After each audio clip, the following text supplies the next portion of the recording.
Bonjour à tous. Alors, selon un sondage réalisé, vous l'avez sans doute vu parce qu'on en a pas mal parlé durant les assises de ce sondage réalisé par VI Voice, la moitié des Français se déclarent plutôt informés sur le changement climatique. Plutôt informés, c'est une nuance importante. Et plus de 50% estiment que les journalistes et les médias n'accordent pas assez de place aux questions posées par le changement climatique et l'environnement. C'est 5 points de plus qu'avant la pandémie. C'est donc une véritable interpellation des médias. Quelle place accorder à ces sujets? Faut-il en accorder de plus en plus?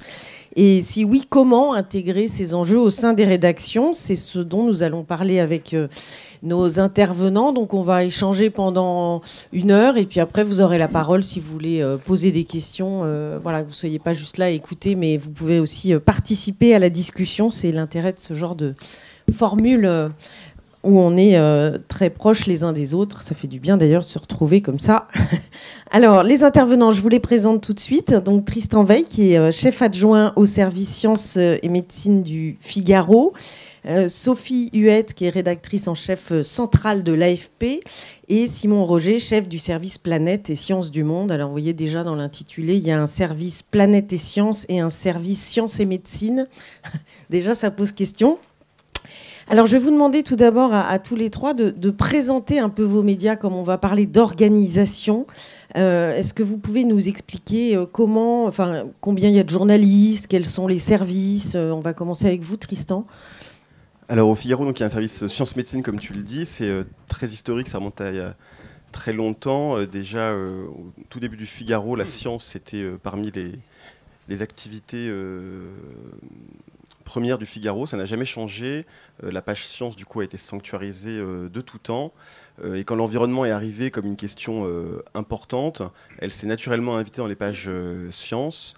Il y a une rubrique sciences et environnement qui a été créée sur le web pour montrer un peu pour montrer que le troisième pied du trépied du service existait. La page a toujours resté science. Au Figaro, on est très conservateur. Ça ne se rendra personne. Néanmoins, je dirais que les sujets environnement représentent à peu près un tiers de notre production, un tiers de nos journalistes. Donc on a un service de 9 personnes, on a une page quotidienne, plus un cahier santé du lundi, plus des suppléments hors série Figaro Sciences sur une base après trimestrielle. Et donc il y a un tiers des journalistes qui sont on va dire des scientifiques environnement avec des appétences pour la biodiversité ou le climat, ou les deux. Sachant que n'importe quel autre journaliste peut se saisir de ces questions-là selon son envie, son appétence. Voilà pour ce qui est de la pure question environnementale. Et après, il n'y a pas de chasse gardée sur les sujets environnement. Donc n'importe quel journaliste du journal, au web ou à l'économie, ça s'est beaucoup vu ces dernières années. L'économie s'est beaucoup emparée des sujets environnement et énergie. Les correspondants étrangers. Alors, on va en reparler, mais on va rester pour l'instant sur la structure du média. Et je pense à une petite chose, j'ai oublié d'excuser l'absence de Hervé Kempf, qui est absent pour raison de santé. Voilà, il est malade, désolé. Donc, oui, un service avec 9 journalistes, mais globalement, le Figaro, c'est combien de journalistes? Je crois que ça doit être 500 journalistes à peu près en tout, si on compte vraiment le Figaro Madame, le Figaro Magazine, etc. Voilà, et avec de nombreux services, j'imagine, sciences, médecine, mais aussi quoi, oui, il y a d'autres services, oui, voilà, économie. Après, c'est la rédaction en elle-même du Figaro quotidien, ça doit être plutôt 150-200 journalistes, je dirais, quelque chose comme ça. Je n'ai pas le chiffre exact en tête. Voilà, donc c'est un service sciences, c'est à peu près un dixième, en étant généreux, du journal. Sophie Huette, l'AFP, c'est une grosse machine. On entend le nom, mais on ne sait pas toujours comment ça fonctionne. Alors, présentez-nous l'AFP. Oui, l'AFP, c'est une très, très grosse machine, puisque c'est une des 3 agences de presse internationales avec EPI et Reuters. Donc, c'est une rédaction mondiale de 1700 journalistes qui rédigent les dépêches, qui sont les éléments les plus connus, puisque c'est souvent ceux dont on parle. Mais au-delà des dépêches, on rédige également des articles très approfondis, des enquêtes, des reportages qui sont très aboutis. On fait ça en 6 langues. Et puis on complète aussi cette couverture texte d'une couverture photo très très abondante. Et l'agence est connue dans le milieu du photojournalisme comme étant une des agences leaders dans le monde. On a également une production vidéo très très importante qui fait que nos vidéos sont maintenant reprises par les plus grandes chaînes mondiales. Vidéos à la fois sur des sujets qui sont édités, terminés, aboutis, et puis du live aussi.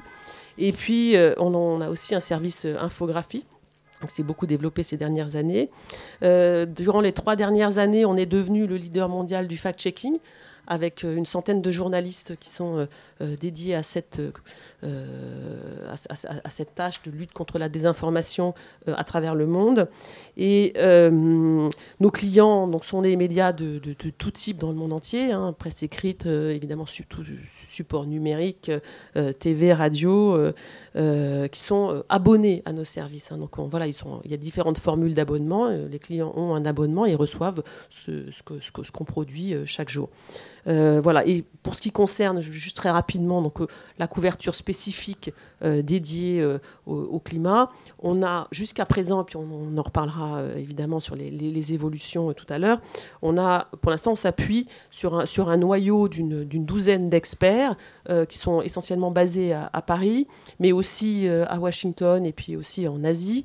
Donc des experts qui sont pour un certain nombre d'entre eux, essentiellement concentrés sur les questions climatiques, environnementales, biodiversité, mais qui couvrent également la santé et les sciences. Et du coup, effectivement, c'est vrai que la santé a un petit peu occupé les gens ces dernières années, enfin moi surtout, et donc voilà, ça va être central aussi dans notre réorganisation dont on parlera tout à l'heure. Et sur combien de journalistes à peu près ? 1700. 1700 journalistes. Dans le monde entier, oui.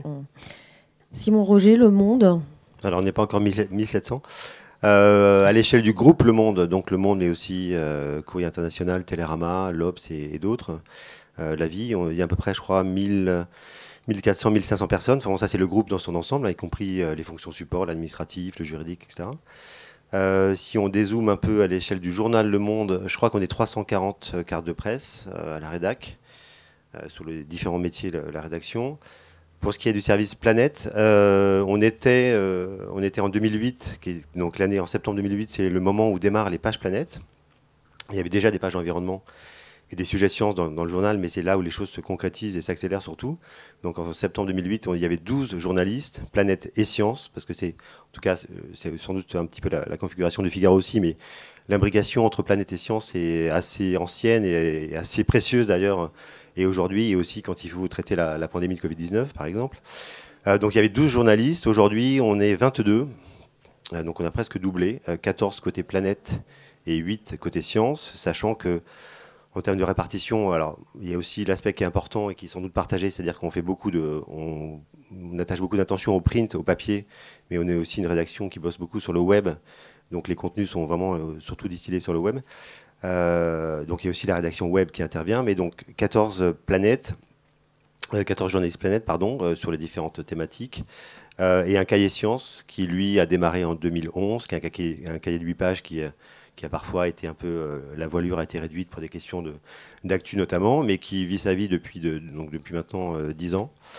Quoi d'autre comme chiffre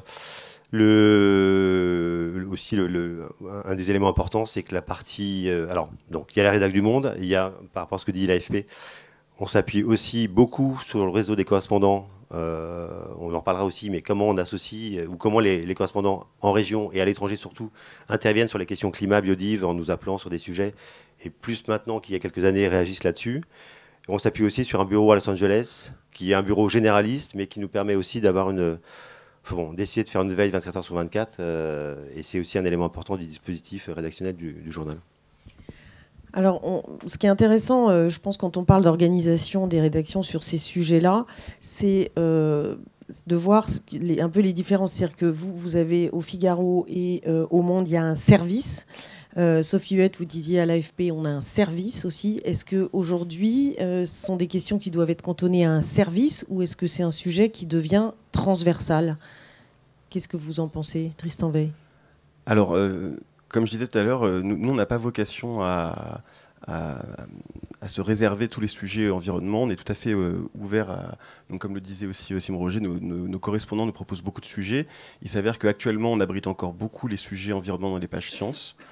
Culturellement, l'international reste on va dire, le lieu de la géopolitique, des conflits, etc. Je pense qu'à terme, ils seront amenés à s'emparer de ces questions-là. Ils le font de plus en plus à travers certains événements, quand ils traitent des États-Unis ou de la Chine, à faire des rebonds environnement d'eux-mêmes qui s'abritent dans leur page. Et je pense que c'est une bonne chose, qui sont faits par leurs correspondants. Historiquement, on nous a beaucoup demandé de les héberger, surtout, notamment pour les relire, pour valider leur pertinence, on va dire.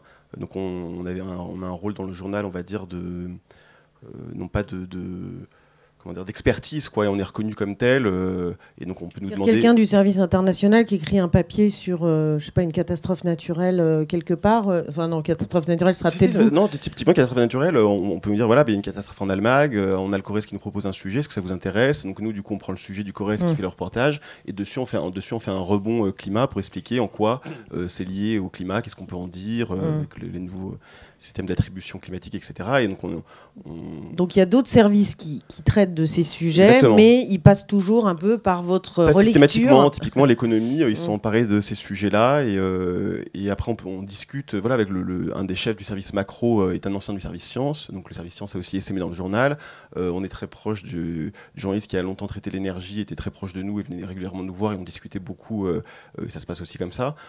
Après, ils ne nous demandaient pas notre avis pour faire un papier, mais de fait, c'est des gens qui étaient très sensibles aux questions du climat et d'environnement, et qui du coup s'en faisaient l'écho dans leur page, sans nécessairement qu'on le surveille. Et je pense que c'est un sujet qui doit petit à petit occuper tous les services finalement.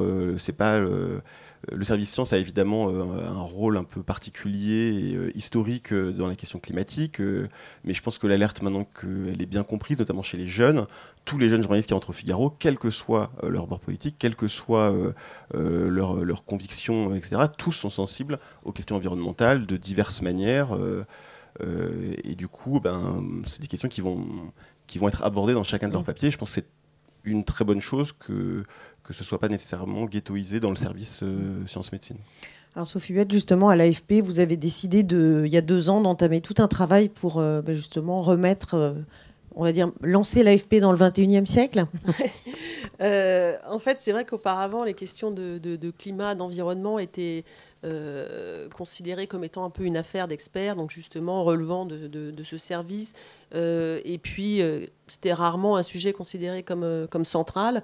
Il y a 2 ans, on a clairement, dans notre stratégie éditoriale, énoncé que c'était la priorité, et on l'a appelé l'avenir de la planète pour montrer à tout le monde que c'était vraiment quelque chose d'extrêmement transversal qui touchait tous les secteurs, évidemment dans l'économie, l'énergie, les transports, l'alimentation, l'assurance, la finance, etc., mais aussi l'impact social planétaire que ça impliquait, et tous les changements sur les migrations, les modes de vie, etc.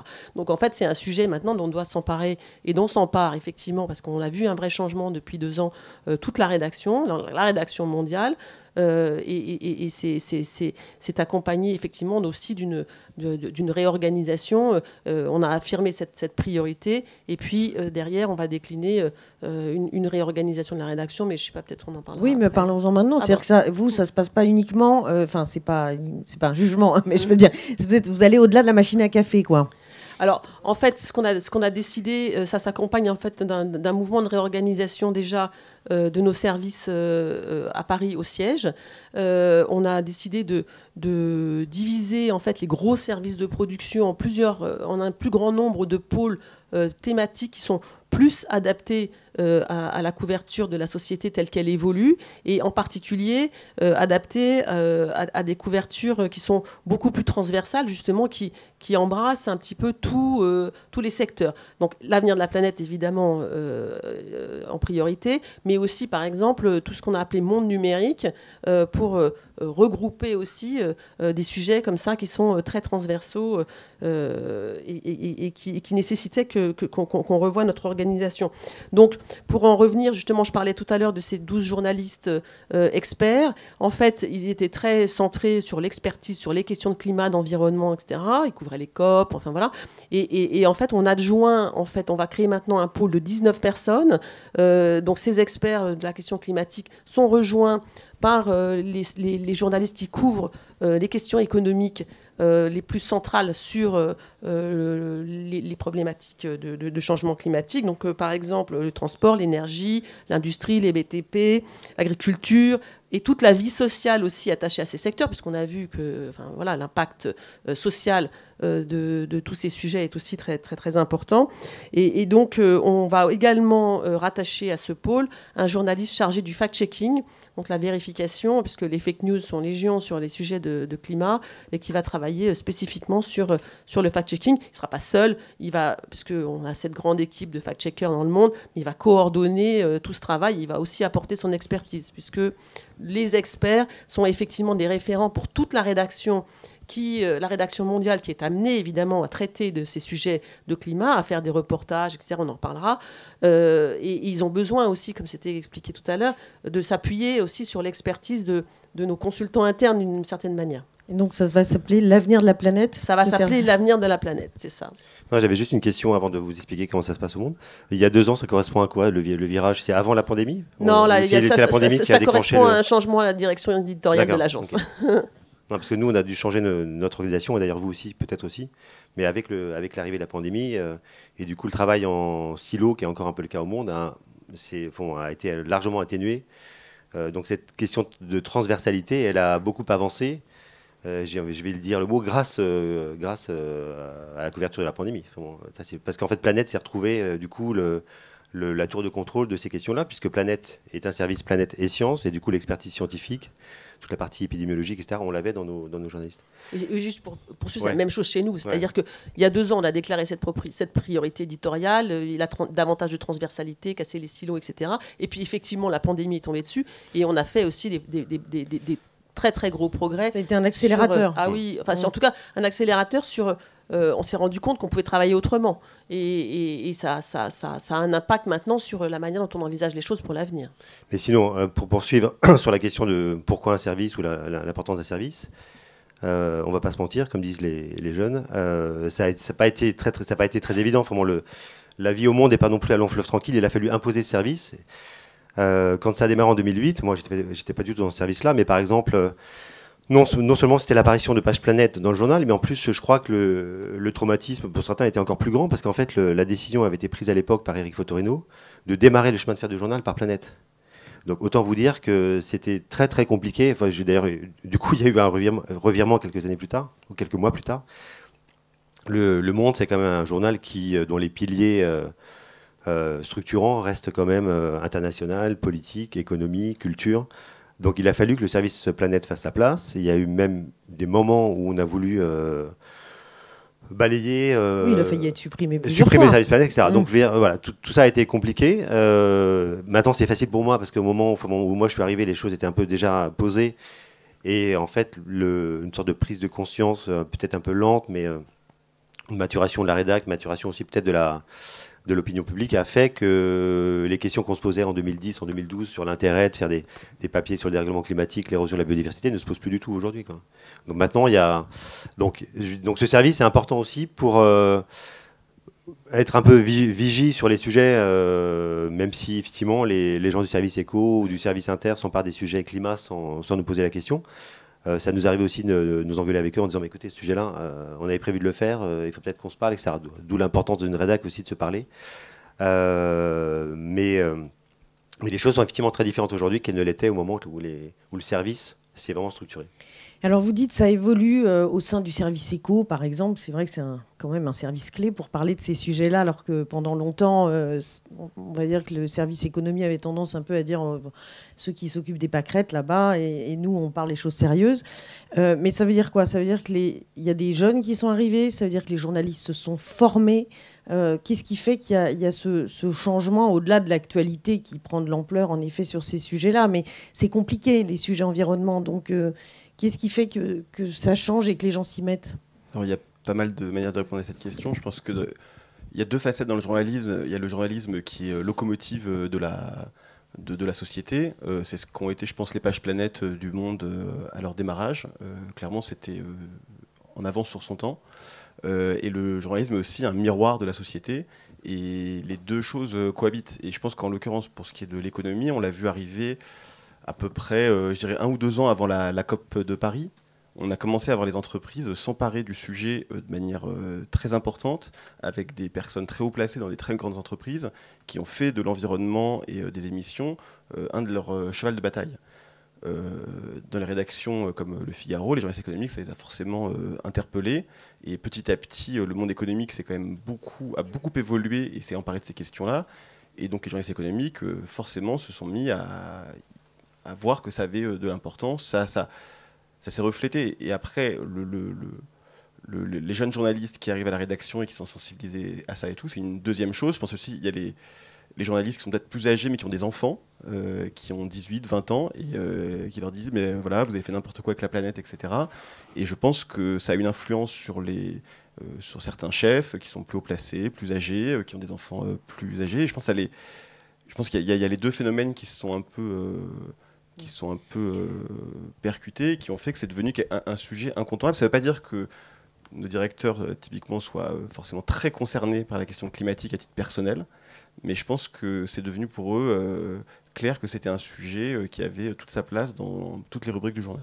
Alors, juste un petit détail, je pose cette question parce que moi, je me souviens très bien, je voulais apporter ce témoignage, parce que moi, je suis journaliste à RFI, en fait, je m'occupe d'une émission qui s'appelle C'est pas du vent, et quand il y a eu la COP21 en 2015, j'avais entendu à RFI dans le journal en disant comme tous les ans le GIEC vient de publier son rapport. Donc moi je me suis étranglée dans ma salle de bain en disant non, le GIEC ne publie pas un rapport tous les ans. Donc je suis allée voir la rédaction en chef, je leur ai dit il y a un problème, je pense qu'il faut que nos journalistes soient à niveau pour couvrir la COP21, et il y a un paquet de journalistes qui ont découvert les enjeux du climat au moment de la COP21 en vérité. Ouais. Toi d'ailleurs. Non, mais moi j'ai découvert le Bourget, la ville du Bourget. Non, mais moi j'ai démarré. Je termine juste ce petit témoignage parce que du coup, quand j'ai dit ça à la rédaction en chef, ils ont bien réagi et j'ai créé en fait une séquence de formation en faisant venir Laurence Toubiana pour expliquer les négociations sur le climat, en faisant venir Valérie Masson-Delmotte, etc. Et je me souviens très bien de Valérie Masson-Delmotte me disant, quand même, c'est des journalistes de RFI, je démarre à quel niveau pour l'explication du changement climatique, ses impacts, etc. Je dis, je sais pas, tu essayes, pose des questions, puis tu verras bien. Et elle a démarré en disant, est-ce que quelqu'un peut expliquer le mécanisme des gaz à effet de serre ? Et là, j'ai vu mes 25 collègues, donc le présentateur du 7-9, le présentateur du 13h, le présentateur du 19h, tous les journalistes, une partie du service économie, du service politique, les secrétaires de rédaction, etc., qui ont regardé leurs chaussures du genre « surtout pas moi ». Et donc, elle a démarré par un truc de base qui était « c'est quoi les gaz à effet de serre, en fait ? Comment ça marche ?» Et les journalistes, derrière, étaient extrêmement contents parce que en fait, personne n'osait dire moi, madame, je sais pas, mais ils étaient vraiment très très contents de cette remise à niveau.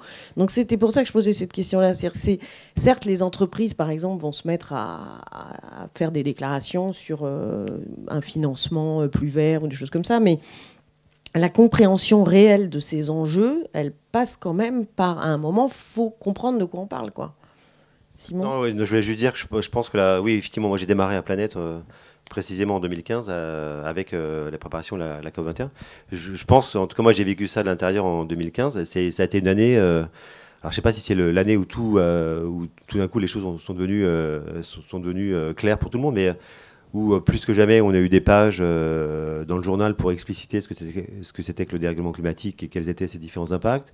On avait presque un budget je veux dire, extensible de reportages. On a fait je sais pas combien de reportages un peu partout, qu'ont fait aussi les confrères. Enfin, on a été au Spitzberg comme tout le monde, avant ou après les autres. Mais bon, non, mais et puis sur la partie économique, c'est vrai que il y a pas mal de pages. Il y a même aussi des dossiers maintenant dans les pages échos sur cette histoire de formation. Alors sur l'histoire de la formation.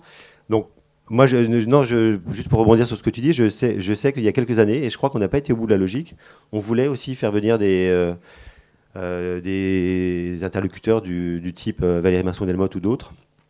Et en fait, on n'a pas été jusqu'à organiser de manière très, très claire des séminaires, peut-être en se disant finalement les gens ne viendront pas ou les infos sont maintenant suffisamment claires dans la rédac. Mais je voulais juste dire qu'en tout cas, je pense que l'année 2015 a été où franchement Le Monde, comme d'autres journaux, mais je veux dire en termes de couverture de la COP jusqu'à son terme en décembre, on a quand même été assez riche. Donc j'imagine, j'espère que ça a contribué en partie à mettre un peu à niveau les infos des journalistes là-dessus.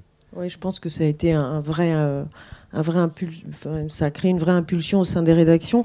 À l'AFP, sur ces histoires de formation. Alors, sur les histoires de formation, alors effectivement, il y a la prise de conscience individuelle des journalistes de la rédaction, soit parce qu'ils sont jeunes et qu'ils sont complètement confrontés au sujet, soit parce qu'effectivement, on a un certain nombre à avoir des enfants aussi et à se poser des questions. Mais je pense que chez nous, en fait, la prise de conscience, elle est surtout portée par l'affirmation de cette priorité éditoriale qui se décline après avec des mesures au quotidien. C'est-à-dire qu'il y a tout un cycle en fait de couverture de cette thématique. Je ne sais pas si on pourra y revenir après, mais sur précisément la formation, effectivement, régulièrement, en fait, on publie pour toute la rédaction des notes pour expliquer en fait quels sont les phénomènes, voilà, les gaz à effet de serre, comment ça marche, quels sont les problèmes en jeu, qu'on actualise régulièrement.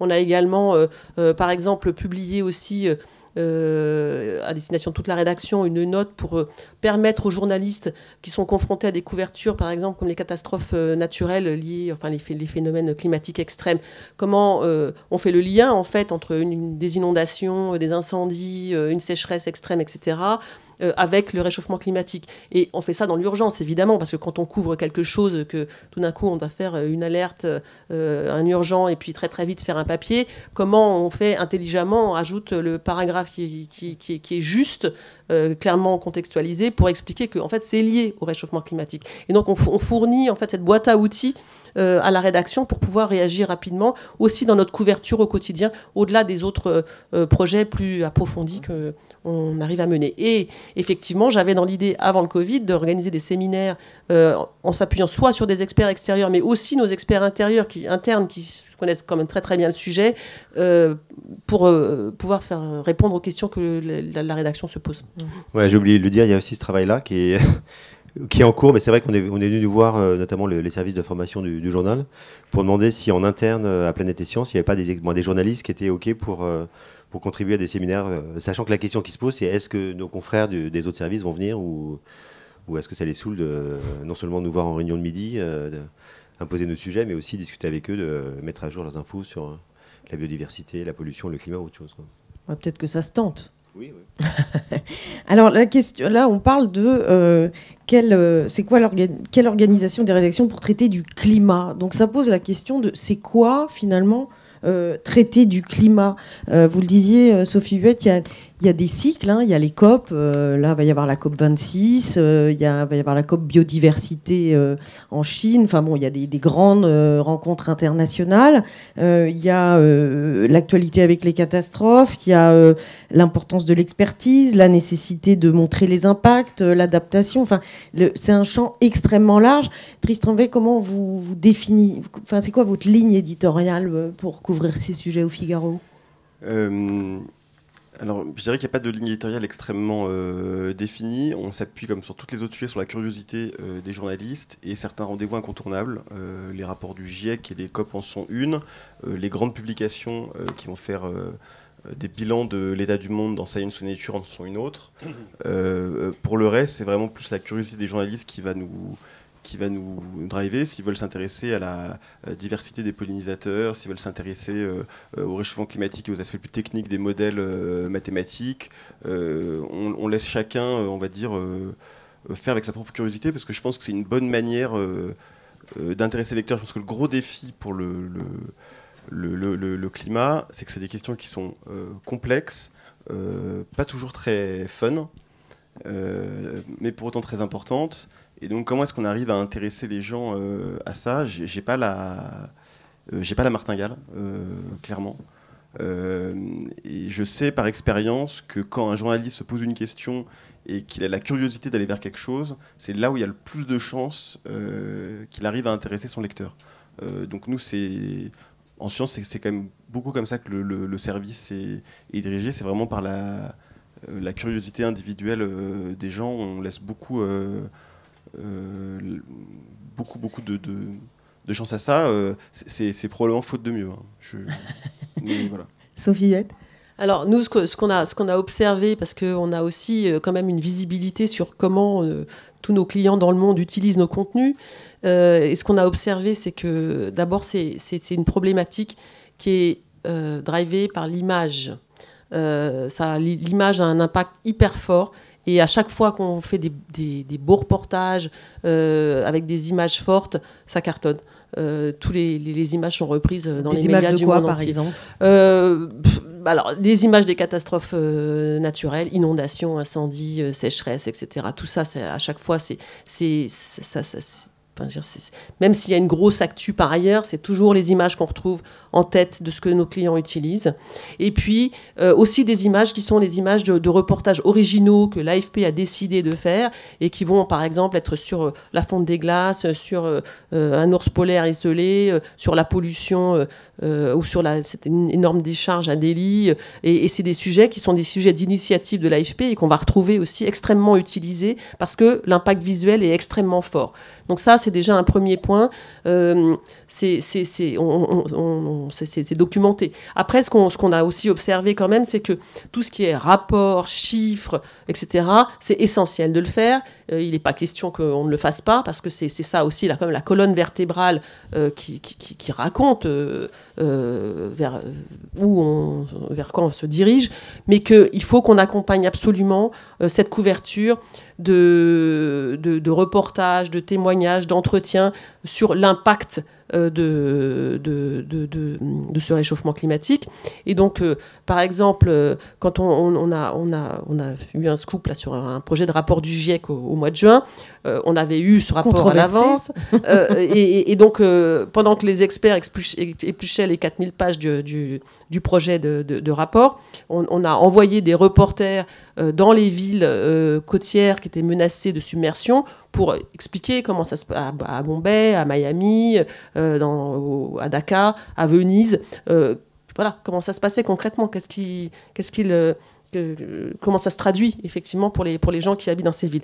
Au-delà de ça, en gros, il faut incarner ces sujets. C'est essentiel, c'est essentiel. Il faut vraiment, en fait, sur cette problématique, il y a une vraie difficulté, et c'est celle dont on parlait aussi. C'est-à-dire qu'on est sur quelque chose qui est global, enfin voilà, les enjeux sont colossaux, on est submergé par cette histoire et on ne sait pas comment la comprendre et comment l'appréhender. Et donc, c'est essentiel de passer par le local, par l'impact sur les individus, pour donner à comprendre et puis pas avoir seulement se contenter de la vision occidentale des choses, parce que voilà, on n'est peut-être pas non plus les plus impactés et qu'il faut aussi donner la perspective dans les pays en développement, en Asie, en Amazonie, au Sahel, etc., pour vraiment donner à comprendre la dimension en fait de la problématique. Et je rajouterais juste une autre petite chose qui est quand même hyper utile aussi sur justement comment donner à comprendre cette thématique, c'est l'infographie et la data visualisation, parce que justement ça c'est un outil formidable pour pouvoir traduire des données globales qui sont considérables en quelque chose d'extrêmement visuel et facile à comprendre sur quelques centimètres carrés grâce à la manipulation et à l'utilisation des jeux de données qui maintenant, avec les outils qu'on a pour automatiser le traitement de ces données, permettent de traduire des graphiques qui sont extrêmement d'abord beaux et puis ensuite extrêmement informatifs sur l'état de la situation. Simon ?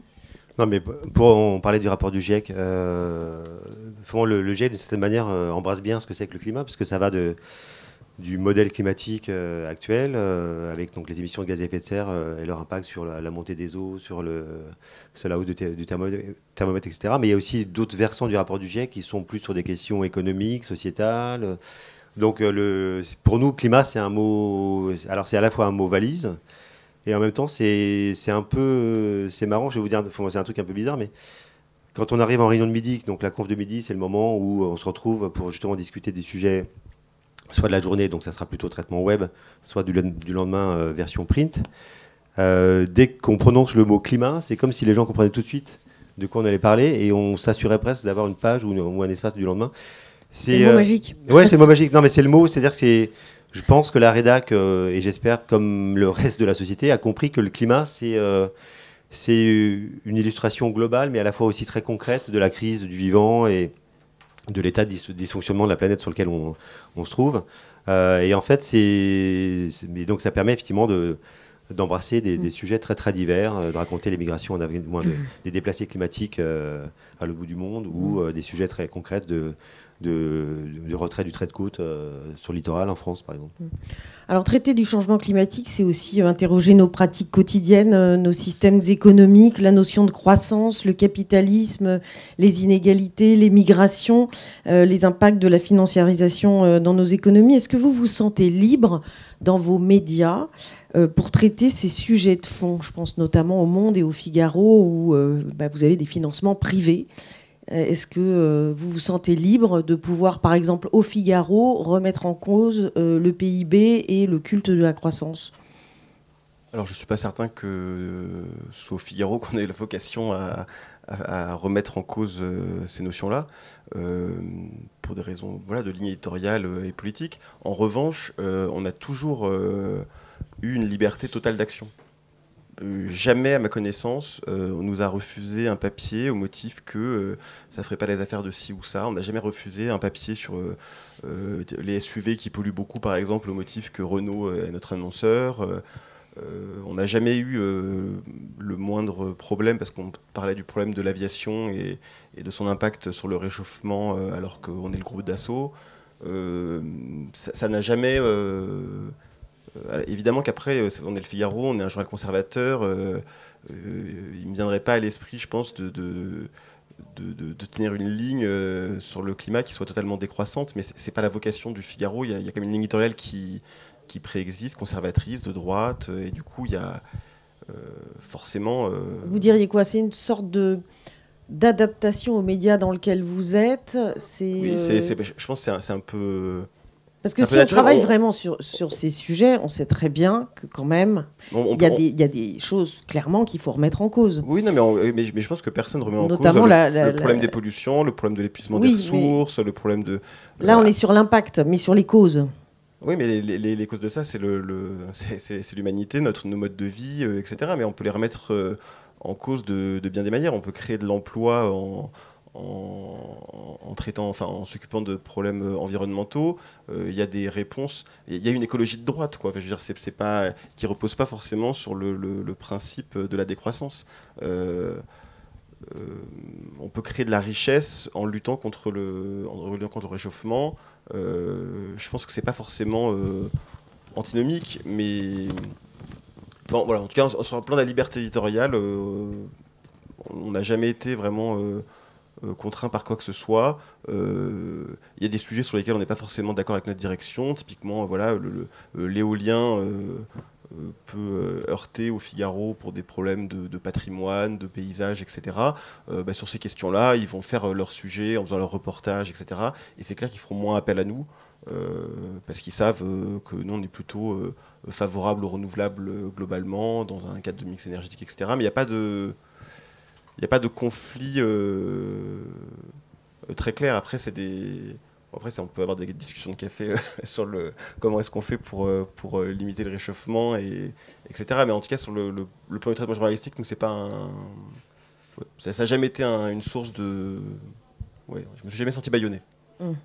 Simon ? Sur le plan de la liberté éditoriale, oui, il n'y a aucune velléité, à ma connaissance, de nos actionnaires de bloquer. Alors certains nous ont, Pierre Berger nous avait appelé 2-3 fois pour nous engueuler en disant que tel papier, alors pas forcément d'ailleurs le service Planète, mais globalement réagissait à des papiers qu'on pouvait écrire en disant c'est nul, c'est scandaleux, mais sans pour autant enlever les billes qu'il avait mis dans le journal, et les autres nous laissent tranquilles. Donc il n'y a pas de... Franchement, à ma connaissance, il n'y a aucun souci de ce niveau-là. On nous laisse écrire ce qu'on veut, et vous lirez dans quelques semaines, dans le cadre d'une grande série de reportages qu'on fait, je ne sais pas si on égratigne, mais on parle de l'immobilier et de l'un de nos actionnaires qui a une très belle propriété dans un endroit où il faudrait plutôt protéger le littoral que y construire des bâtiments.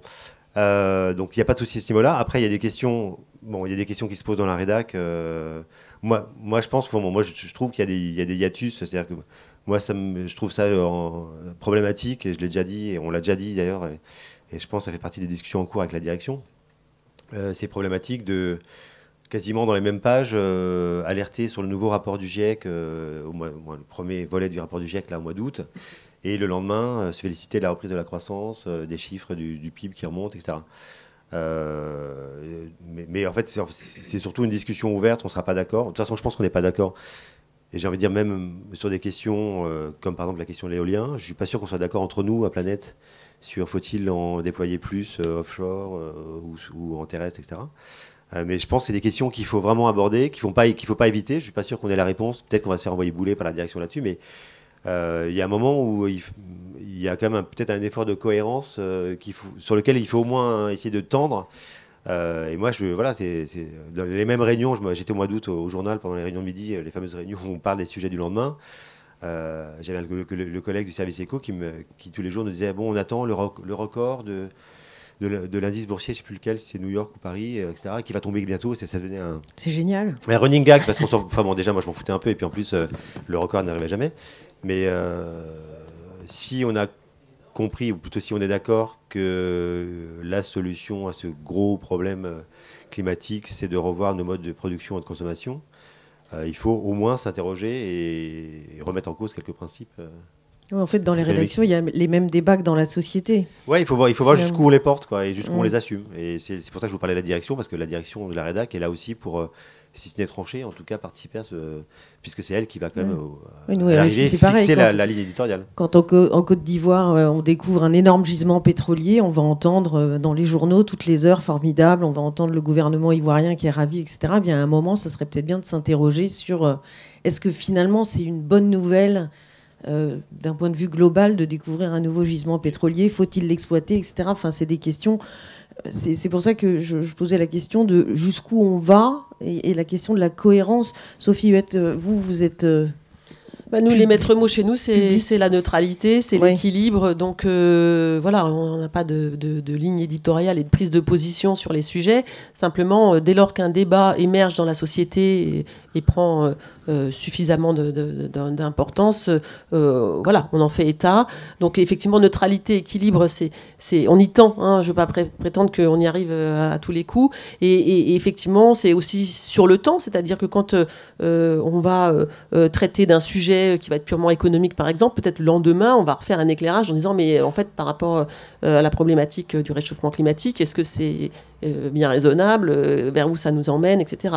Donc voilà, le débat éditorial, il est super ouvert, et puis on tente surtout de refléter en fait les débats de la société, et j'y reviens dans le monde entier en fait. Donc ce qui est intéressant aussi dans notre débat, c'est que il est planétaire, avec nos rédactions en chef qui sont aussi basées en Asie, en Amérique du Nord, etc., où les débats de sociétaux sont différents. Oui, j'imagine, Tristan Weil, que quand vous avez vu, juste après le rapport du GIEC, la publication de la tribune de Benoît Ritaud, dans le mathématicien reconnu climato-sceptique, dans les pages du Figaro magazine, ça a dû être un peu douloureux pour vous. Je lis juste un extrait, hein. Il dit « C'est une bande-annonce hollywoodienne sur le phénomène du déluge et des flammes de l'enfer ». Enfin bon, il est parti complètement en live. Et ça, alors certes, c'est dans le Figaro magazine, mais si on tape climat sur Internet, on peut tomber sur cet article, cette tribune qui identifie Figaro, magazine ou pas, peu importe. Ça doit créer des tensions quand même. Il y a beaucoup de manières. En interne, franchement, pas beaucoup. Cette tribune, je pense qu'elle serait passée relativement inaperçue si elle n'avait pas eu un bad buzz sur Internet. On a été victime de l'effet Streisand, que vous connaissez probablement. Qu'est-ce que c'est l'effet Streisand ? L'effet Streisand, c'est quand on essaye d'enterrer quelque chose qui ne nous plaît pas, et du coup on lui donne une publicité qui fait qu'elle devient l'inverse, perçue par tout le monde. Les articles abonnés sur Twitter, pour vous donner un exemple, hein, grosso modo, quel que soit le sujet, quelle que soit la tribune, quelle que soit l'origine, ils font 1 ou 2 retweets, 10 likes, etc. Ce papier a 150 retweets, 350 likes. J'ai regardé les retweets, systématiquement ils sont accompagnés d'un message qui dit « Oh là là, c'est quand même incroyable le Figaro, comment vous pouvez laisser passer quelque chose comme ça ?» Voilà, donc cette tribune serait restée dans l'anonymat, à mon avis, qu'elle mérite. Je partage aucune des positions que prend cet homme. Pour autant, je ne sais pas comment dire, c'est une tribune, quoi. C'est une tribune. Aujourd'hui, il faut savoir que pour cette tribune qui a été publiée sur les 2 dernières années, à ma connaissance, c'est le seul exemple qu'on puisse trouver d'un propos climato-sceptique dans les colonnes du Figaro. Après, je ne lis pas le journal en intégralité tous les jours, mais je pense que vous aurez beaucoup de mal à trouver d'autres choses de cet acabit. Pour 2 hors-série, Figaro Science, un sur la Terre en 2050, l'autre sur les espèces en danger, comment les sauver, de 100 pages chacun, dont aucun n'a eu la publicité qu'a eu cette tribune. Nous, ça nous fait du mal en termes d'image pour notre service, parce qu'on va beaucoup nous en parler. Je pense que, honnêtement, cette tribune de Rideau a eu un écho très faible. Enfin, je pense que le scepticisme, aujourd'hui en France, il se porte pas bien. Il y a effectivement quelques fake news qui traînent, on l'a vu avec le Covid aussi. Voilà, regardez les fake news sur les vaccins, regardez le nombre de personnes qui sont vaccinées. Bon, ben voilà, vous avez un peu le climato-scepticisme relève un peu de la même logique, beaucoup de bruit, pas forcément, à mon avis, beaucoup de convaincus. Donc voilà, donc moi ça me fait du mal, en même temps ça permet de savoir que voilà, bon, ben, il reste des bastions au Figaro Magazine qui sont un peu rétifs à la notion du climat et qu'il y a encore un peu de travail à faire, je pense, pour les convaincre. Ça permet aussi de se rendre compte de ça. Voilà, je vous avoue, ça m'a pas empêché de dormir vraiment. Voilà, Rito, bon, ben, on le connaît. Enfin, si vous le connaissez pas ici, moi depuis 15-20 ans que je fais du climat, j'ai entendu parler. Mais voilà, Courtillou a disparu, Allègre a disparu, des radars. Eux, ils ont fait beaucoup de mal dans le débat public. Voilà, une tribune comme ça de Rito à ce moment-là. Il y a la volonté du Figaro Magazine, je pense, de faire un peu de... Voilà, d'être... elle est écrite, je dis ça, elle est drôle, cette tribune, d'une certaine manière. Oui, si on est cynique, elle est drôle. Non, mais je veux dire, elle est voilà, et je pense pas que ça... Comme on le sait, les pluies diluviennes n'existaient pas avant l'invention des 4x4 et les feux de forêt étaient inconnus avant les 30 Glorieuses. Je pense que la meilleure réponse, c'est Valérie Masson-Delmotte, avec qui on collabore quand même très régulièrement et beaucoup, et qui fait la part des choses. Elle a retweeté ce papier avec ensuite une espèce de dessin qui montre toutes les figures du climato-scepticisme qui s'en moquent. Voilà, la meilleure réponse du monde. Traiter ça par la dérision, pas prendre au sérieux, et je pense que c'était la meilleure réponse à avoir. Je pense que ça sert à rien de... Voilà, ça lui donnait beaucoup d'importance. D'accord. Alors on n'en parle plus. je voulais juste faire un distinguo qui est peut-être une évidence, mais les tribunes, c'est pas les papiers du... Enfin, c'est vrai pour le Figaro, mais c'est aussi vrai pour Le Monde. Et le distinguo, les lecteurs et les nombreuses personnes qui sont sur les réseaux sociaux, les réseaux sociaux sont très actifs sur le moindre papier. Enfin, une tribune, ça passe par déjà, nous au Journal du Monde, c'est par un autre canal que le nôtre, c'est-à-dire qu'une tribune sur des questions environnementales, éventuellement j'en ai connaissance ou lecture, mais c'est pas moi qui aurai le final cut. Si le service opinion considère que cette tribune est valable, c'est eux et eux seuls qui passeront. Donc c'est au moins un gage d'indépendance entre les services. Mais je veux dire, aller d'une tribune, c'est pas la même chose qu'une chronique, puisqu'on a aussi des journalistes qui sont des chroniqueurs et qui, dans leur chronique, prennent un ton... Enfin bon, on reste dans l'info, dans le décryptage d'une info, mais prennent un ton différent d'un ton qu'ils prendraient dans un article. Et voilà, donc une tribune, c'est pas une chronique, et une chronique, c'est pas un papier classique, donc il faut aussi faire la part des choses. Et nous aussi, on se fait largement inonder de tweets, de retweets un peu vengeurs ou énervés sur des sujets. Alors, on parlait de l'équilibre du traitement tout à l'heure. Alors, il y a eu, vous l'avez peut-être vu, une étude de la plateforme de veille média Tagaday, je pense on dit comme ça, qui a étudié 3000 titres depuis janvier 2020 et qui montre qu'on a parlé 94 fois plus du Covid dans les pages sciences, environnement et puis même globalement dans les médias que de climat, 94 fois plus. Vous le disiez, le Covid, ça a été un accélérateur pour casser un peu les silos dans les rédactions, mais ça a aussi, et moi je le vois à mon niveau, c'est-à-dire, avant je recevais quasiment jamais de mails sur les enjeux de santé, maintenant on a l'impression que c'est très mélangé, santé et environnement. Comment est-ce que vous voyez l'équilibre entre ces deux sujets, puisque par exemple au Figaro c'est sciences et médecine, dans les pages Planète il y avait énormément de Covid et beaucoup moins d'environnement, du coup. Oui. J'imagine qu'à l'AFP, vous avez été aussi très Covid couverture. Du coup, est-ce que c'est une tendance qui va baisser? Est-ce que la santé a pris plus d'ampleur? Enfin, comment est-ce que vous voyez cet équilibre? Et est-ce que c'est pas au détriment, justement, de la quantité, j'ai envie de dire, d'informations sur le climat? Sophie, oui, je peux commencer. Effectivement, sur le Covid, tout était lié à des degrés divers au Covid dans les 2 dernières années, puisque l'impact a été sur l'ensemble des secteurs économiques, sociaux. Donc, effectivement, le mot Covid nous ramène vers pratiquement tout ce qu'on publiait. Et donc, ça, c'est indéniable. Et puis, sur la problématique climatique, les grands rendez-vous du climat, par exemple, ont été reportés. On a traité, effectivement, au moment du Covid aussi, la question de savoir si le fait qu'il n'y ait plus d'avions, etc., allait avoir un impact positif. Enfin, bon, on a continué de parler du climat, mais de fait, effectivement, moins qu'auparavant. Et là, maintenant, on voit bien que le flux de l'actualité est en train de redevenir normal, pratiquement. Le Covid est devenu un sujet parmi d'autres. On recouvre, l'actualité internationale retrouve un niveau pré-Covid, je dirais, même si le Covid continue de poser plein de difficultés, mais enfin, donc le climat est en train de redevenir et de devenir un gros sujet. Et là, par exemple, pour la préparation de la COP début novembre, depuis le printemps, on travaille sur le sujet. On a programmé énormément de reportages, des missions dans des endroits très reculés en Amazonie ou en Antarctique. Non, en Arctique, pardon. Donc le sujet climat est en train de reprendre toute sa place aujourd'hui. Et puis, dans notre organisation, ce dont je parlais tout à l'heure, c'est que ce pôle qui va s'occuper de l'avenir de la planète va être maintenant distinct du pôle qui va traiter des questions de santé. Donc ça va nous aider aussi à allouer des ressources suffisantes, parce que c'est vrai qu'auparavant, c'était un peu les mêmes personnes et on est obligé de gérer les priorités. Ouais. Ouais. Non, mais alors oui, le Covid a tout balayé.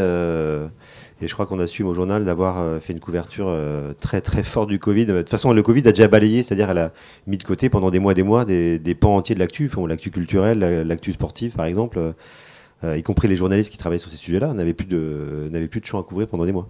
Donc oui, le Covid a été au centre de notre couverture journalistique pendant plus d'1 an. Là, ça change un peu, mais même si le Covid est loin d'être derrière nous, mais les choses se repositionnent.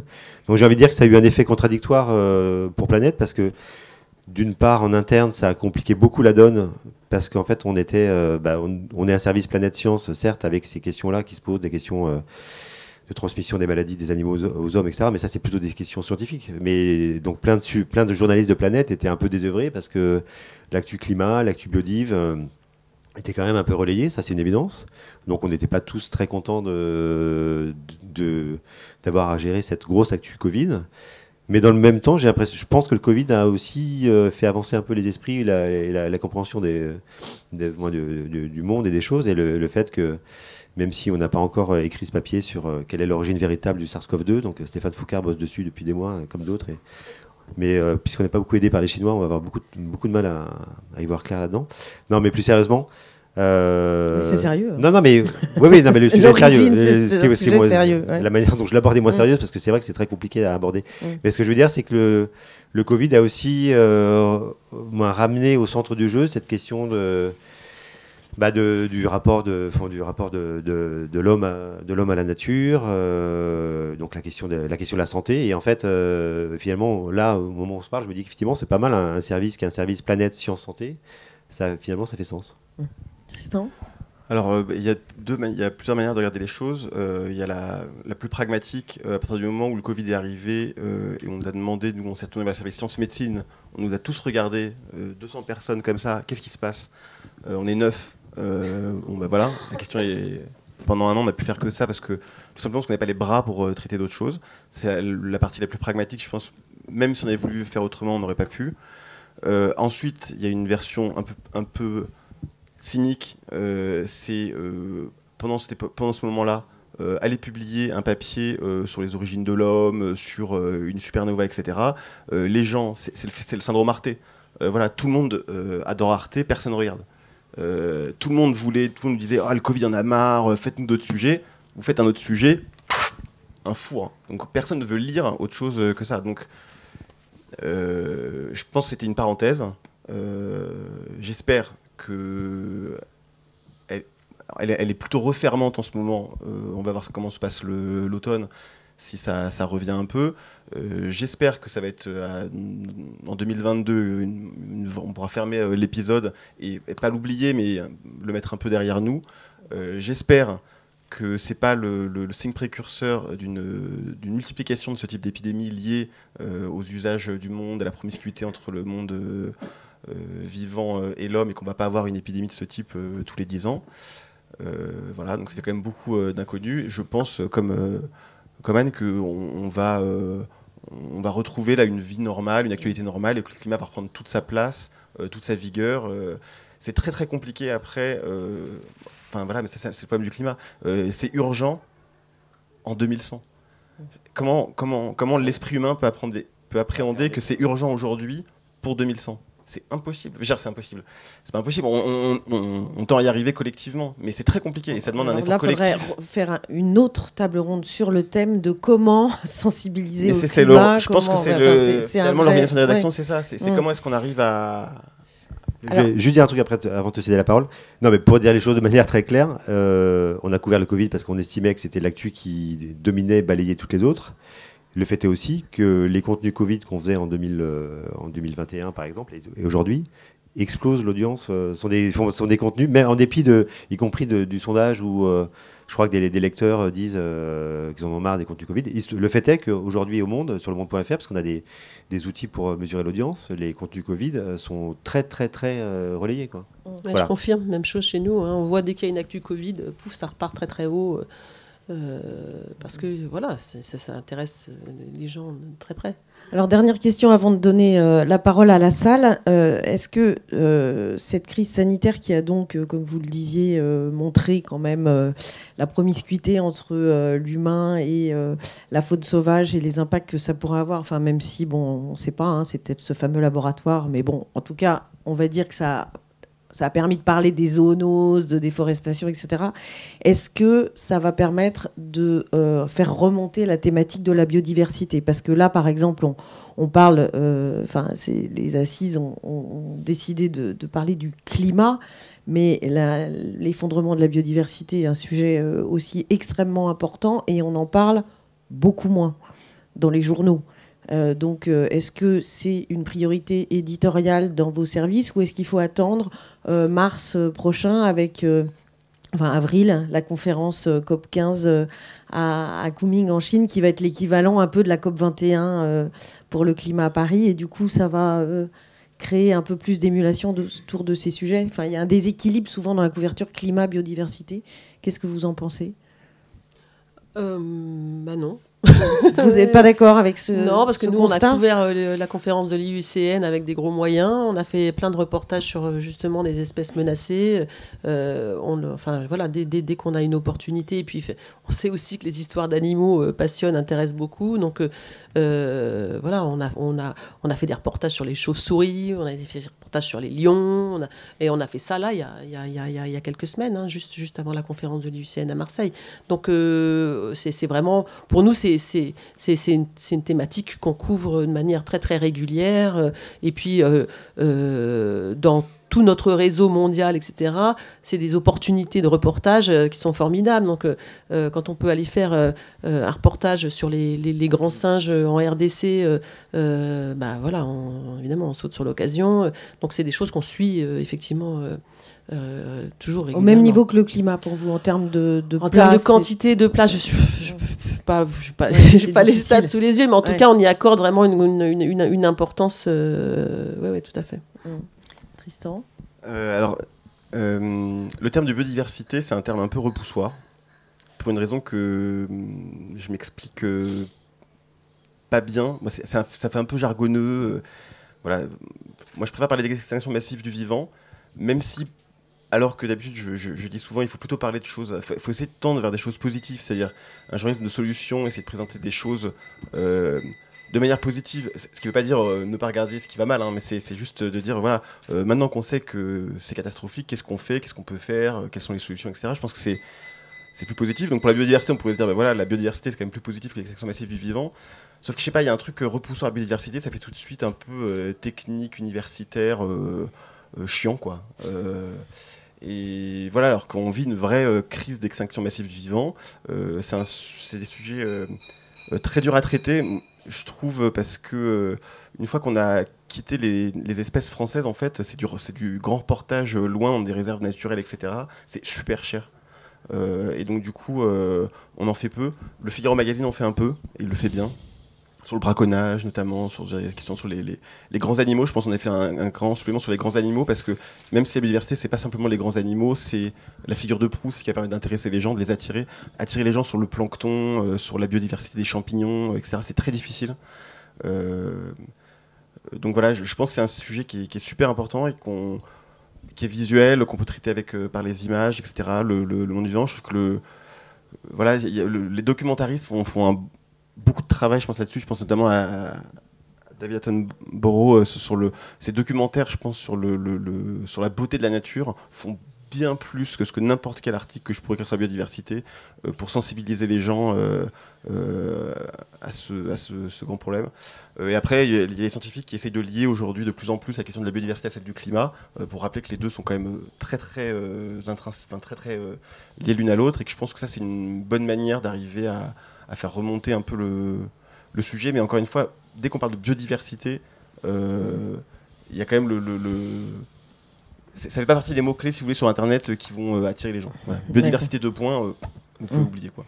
Alors sur Internet, je sais pas, mais parmi les mots-clés, puisque je vous disais en conf de midi, là, qui est un exercice un peu régulier, quotidien pour nous, il y a les 3 mots qui font waouh, c'est Covid. Alors Covid, ça c'est...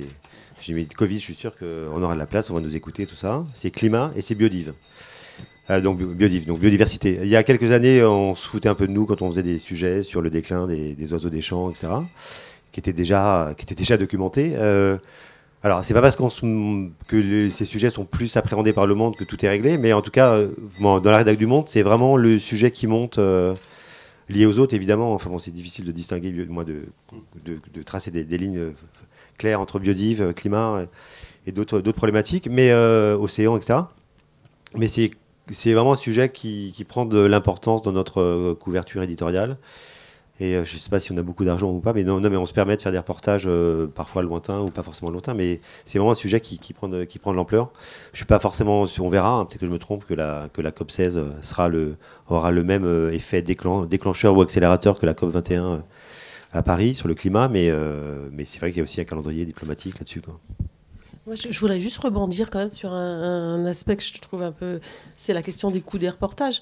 Enfin, je veux dire, sur cette question du climat, de la biodiversité, etc., si on ne va pas sur le terrain, si on ne va pas voir ce qui se passe dans les endroits où on n'est pas, parce qu'on n'est pas là où le permafrost fond dans nos rédactions au quotidien, on n'est pas en Amazonie, on n'est pas avec les réfugiés climatiques, donc si on ne va pas les voir, on n'a rien à raconter. Parce que c'est là que ça se passe. Donc c'est juste c'est un aspect essentiel en fait de cette couverture. C'est d'aller expliquer ce qui se passe. Et c'est comme ça qu'on peut donner à comprendre, plus que par des rapports et des chiffres, c'est l'impact sur les humains et sur l'avenir de l'humanité. Donc pour moi, c'est essentiel et c'est une priorité qui est très claire pour nous. On a mis des ressources dessus et parfois on a même plus besoin de le dire finalement dans nos rédactions dans le monde entier. Les gens les font ces reportages. Non, je suis d'accord à cette nuance près que les rapports du GIEC ou d'autres publics Nature Science sont importants aussi. Et puis par ailleurs, il ne faut pas non plus que le nouveau reportage au Spitzberg ou en Amazonie, on en a fait cet été par exemple, donne à penser que les questions ne se posent pas au bout de la rue ou voilà, c'est tout. Ou dans les Pyrénées. Tout à fait. La parole est à vous. Si vous voulez poser des questions, allez-y, ou réagir. Oui, monsieur ? Je voudrais juste rebondir sur ce qui vient de discuter, là, en fait, la biodiversité. est-ce qu'il n'y a pas une réticence à discuter la biodiversité des insectes, par exemple, la biodiversité des oiseaux des champs dont tu parlais, parce que c'est une question étroitement liée à celle des pesticides, qui est elle-même liée au modèle agricole, où des lignes éditoriales un peu, disons, conservatrices, comme celle du Figaro, c'est pas faire injure. Enfin, on est vite traité de gauchiste quand on critique les pesticides, en fait, et parler de déclin des oiseaux des champs ou des insectes, c'est difficile de le faire sans aller sur ce terrain-là. Est-ce que vous êtes gêné par ça? Est-ce que vous... Alors, je peux répondre. Nous, on n'est pas gênés. On a fait encore une demi-page là, sur les oiseaux très récemment. Je ne vous cacherai pas que quand j'annonce un sujet sur les oiseaux, etc., j'ai des yeux qui se lèvent au ciel dans la réaction, mais encore une fois, ça ne nous a jamais empêché de les faire et de leur donner de la place. Pour ce qui est des insectes, bon, les associations écologistes se sont servies de la figure de l'abeille, qui est devenue la figure de proue de toute la biodiversité des insectes. Elles-mêmes ne sont pas dupes. Le problème des abeilles est mineur, en fait, dans le problème de la destruction des insectes.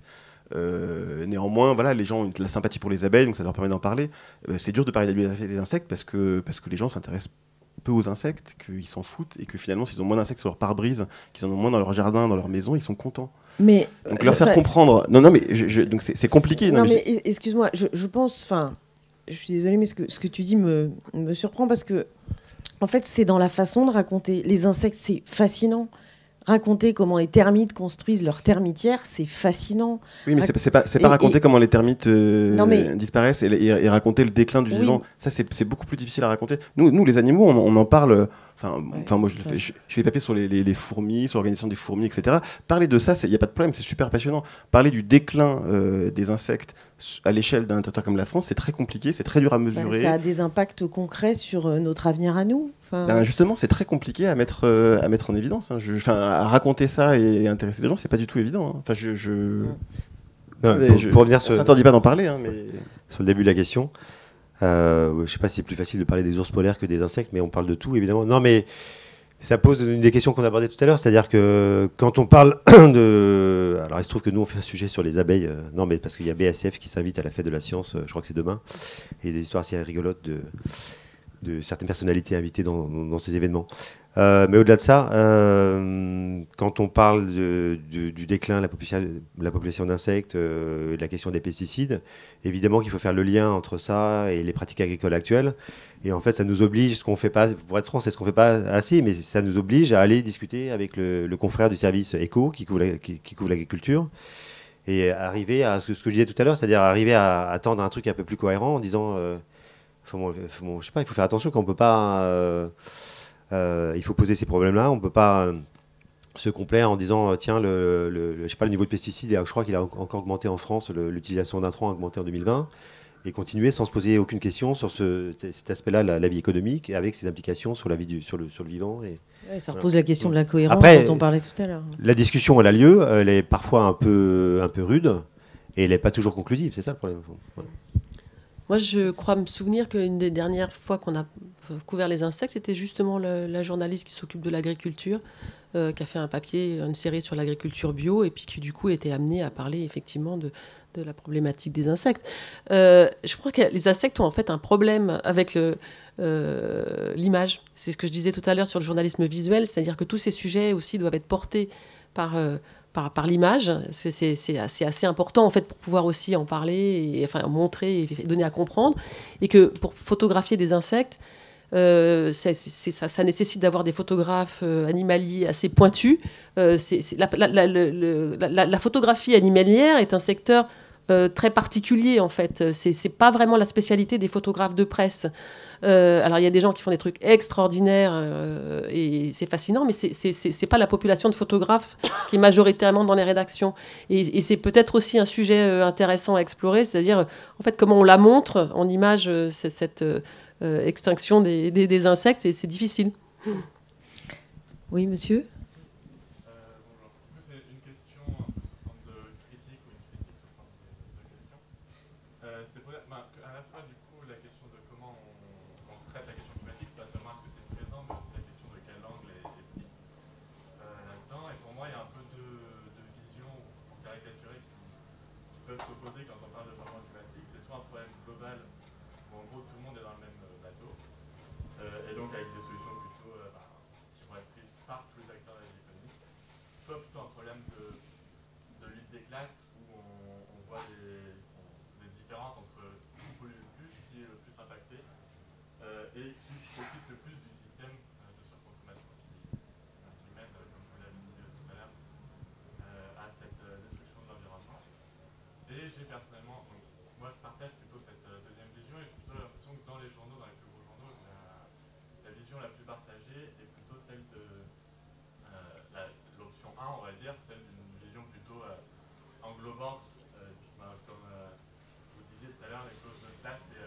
rarement présenté ça sous un angle de lutte économique, ou de lutte entre des classes économiques. Est-ce que la responsabilité journalistique, c'est pas aussi celle un peu de calmer ou de ne pas faire émerger des colères qui sont justes au vu des impacts sur la société? Alors, qui veut répondre? Il y a beaucoup de choses, mais déjà, premier élément, moi, j'ai pas l'impression que les deux options soient en fait contradictoires. Je pense qu'on peut à la fois assumer le fait que cette crise climatique est une crise globale, qui nous impacte tous à des niveaux, et en même temps qu'on n'est pas tous, si on est peut-être tous dans le même bateau, mais qu'on n'est pas tous aussi bien assis dans le même bateau, et que dans les pays du Sud, il y a des questions plus prégnantes que pour nous. Les catastrophes naturelles, certes, il y a des inondations peut-être plus fortes en France ces dernières années qu'ailleurs, mais quand ça se passe au Bangladesh et que c'est des villages entiers qui disparaissent et des gens qui meurent, c'est pas du même acabit. Donc, je pense qu'on peut à la fois essayer de raconter cette crise globale sans gommer la diversité, la disparité des situations et le fait qu'il y ait des écarts de croissance, des écarts de niveau de vie dingue et à l'échelle d'un pays et à l'échelle des différents pays. Et l'autre élément sur la responsabilité des journalistes, est-ce qu'on n'est pas un peu trop anxiogène, c'est ça Non, moi ce que j'ai compris, et c'est une question qui est intéressante, c'est qu'on sait très bien qu'il y a un manque de diversité, même d'origine sociale, dans les rédactions, et que du coup, c'est un peu ça la question, et que du coup...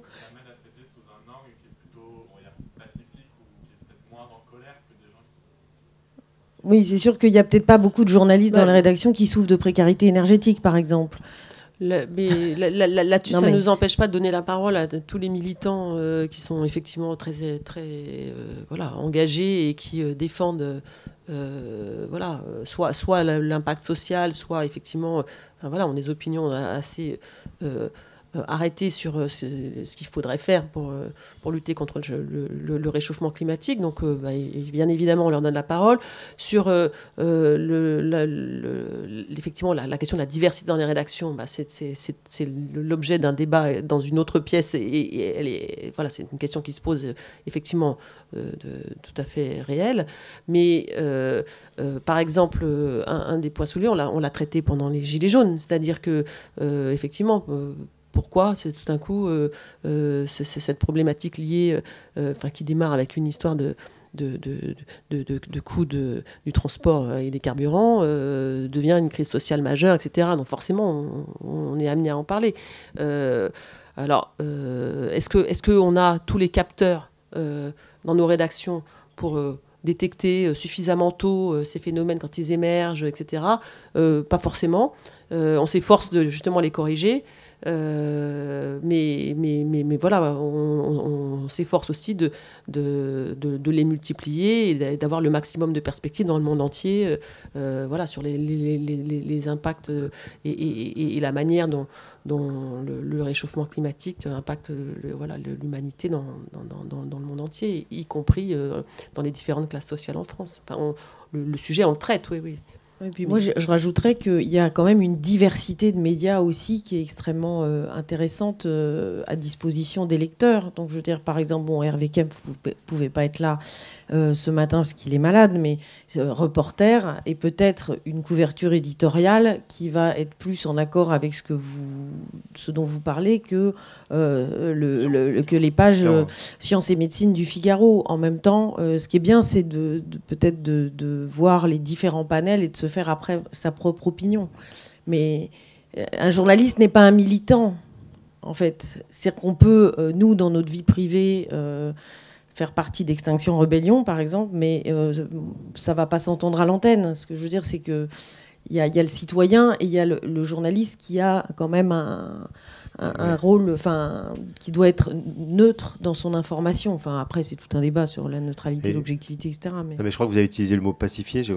Après, on n'est peut-être pas d'accord, mais je pense qu'on est plus coupable d'avoir une vision anxiogène des choses que d'une vision, que de raconter une vision pacifiée des choses. J'ai pas l'impression qu'on n'est peut-être pas assez en colère. Pacifié en termes de lutte sociale, je pense que c'était ça. Pas mettre attiser les conflits. Est-ce qu'il y a d'autres questions? Oui. Je voudrais vous poser une question pour rebondir sur les débats que vous avez en interne. Est-ce qu'il y a eu des débats assez houleux dans vos rédactions sur la place qu'a pris la couverture du Covid, au détriment notamment de la couverture si c'était à refaire, si on ne faisait pas dans 3 mois à nouveau le même scénario, est-ce que la même chose se repasserait ou il y a eu quand même dans les rédactions une minorité de journalistes qui se sont dit maintenant faut plus que ça se renouvelle. On ne peut pas avoir un matraquage comme ça médiatique sur un seul sujet au détriment d'autres, notamment. Est-ce que ça changerait? C'est un peu compliqué parce que si c'est un peu l'actu qui dicte ces règles du jeu.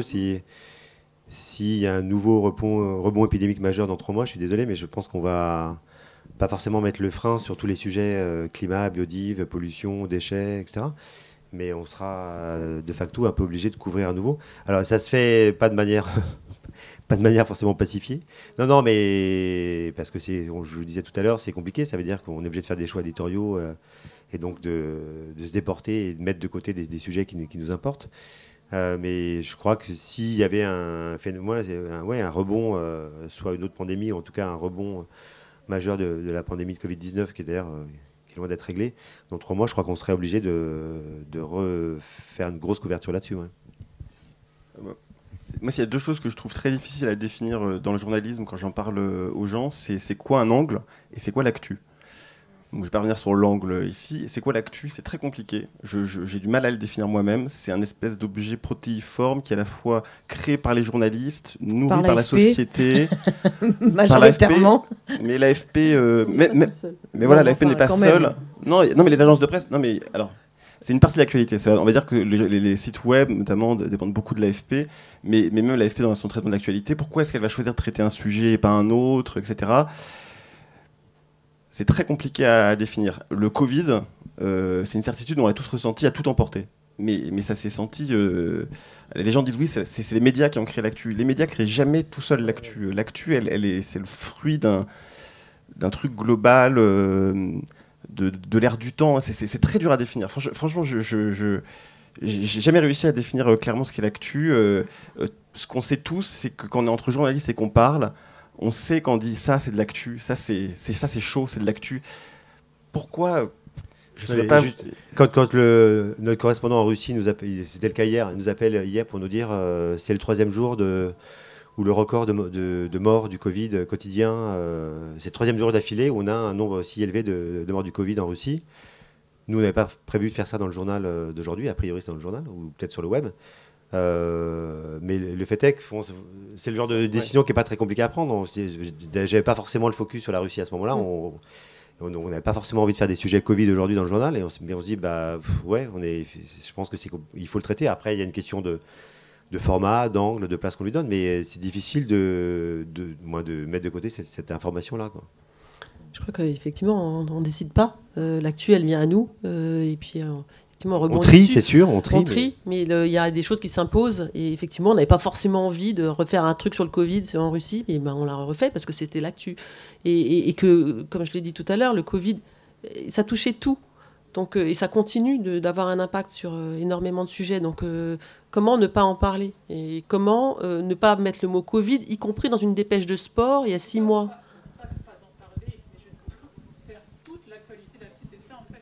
Mais parce que le problème, c'est que ça a impacté tout, ça a reporté la COP. Donc, quand on parle de COP, on parle de Covid. Donc, il y a le mot Covid, y compris associé au mot COP. C'est ça la difficulté. Alors, il ne faut pas confondre matraquage médiatique et puis ras-le-bol généralisé de la société. Parce que moi aussi, j'en ai ras-le-bol du Covid. Et des rédacs. Non, mais c'est pas un reproche. Je pense que vous avez raison de poser la question. Je ne peux pas vous dire... c'est un prochain rebond épidémique. On l'a vu même là pour la 2e vague. Si vous voulez, reprenez le traitement médiatique de la première vague et de la deuxième vague, tout le reste de l'actualité a continué à vivre. Alors comme les journalistes environnement et sciences font beaucoup de Covid, peut-être que ça impacte un peu plus la couverture environnement et climat pour les raisons historiques dont on a un peu parlé. C'est-à-dire que le climat est beaucoup traité par les services sciences. Et donc du coup, quand ils font du Covid, ils ne peuvent pas faire autre chose. Donc c'est sûr que pour autant, le reste de l'actualité a continué à émerger. S'il y a encore une vague ou une autre épidémie, peut-être que les choses seront un peu différentes. Peut-être que s'il y a une nouvelle épidémie qui s'engage, le Figaro embauchera 3 journalistes scientifiques de plus en disant voilà, là, cette fois-ci, on a vu la dernière fois, il faut qu'on puisse continuer à faire d'autres choses. Je ne peux pas répondre à votre question. Il y a des débats dans le sein de vos rédactions.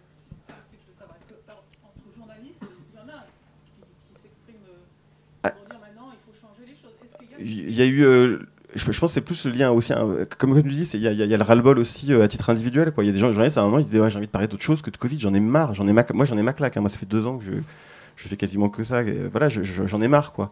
Je préférais parler, moi mon truc c'est l'astrophysique et les missions spatiales, voilà, j'en ai pas beaucoup parlé pendant 2 ans, un peu de temps en temps, j'ai réussi à faire quelques trucs, parce qu'il y a eu des actus justement, voilà, un rover qui arrive sur Mars, qui sont des trucs un peu incontournables, qui sont très importants. Je préférerais reparler que de ça, mais si une nouvelle vague de Covid, un variant plus dangereux, que les gens se mettent à clamser dans les rues et à remplir les hôpitaux, c'est sûr que ça va redevenir le sujet prépondérant. Et ça aura... Parce que je pense aussi que les gens, quand ils ont eu le Covid, le climat s'est un peu passé au second plan aussi pour eux dans leur tête. Juste une toute petite chose que je voudrais compléter, c'est que nous, le débat, il a surtout porté sur l'épuisement des journalistes qui travaillaient sur le Covid, en fait, parce que on les a beaucoup aidés, on les a renforcés, etc. Mais c'était quand même un sujet extrêmement difficile, compliqué, qui a mobilisé les gens pendant 1 an et demi. Et ils avaient, on avait tous envie, effectivement, de passer à autre chose, mais hélas, on n'y est pas encore. Monsieur ?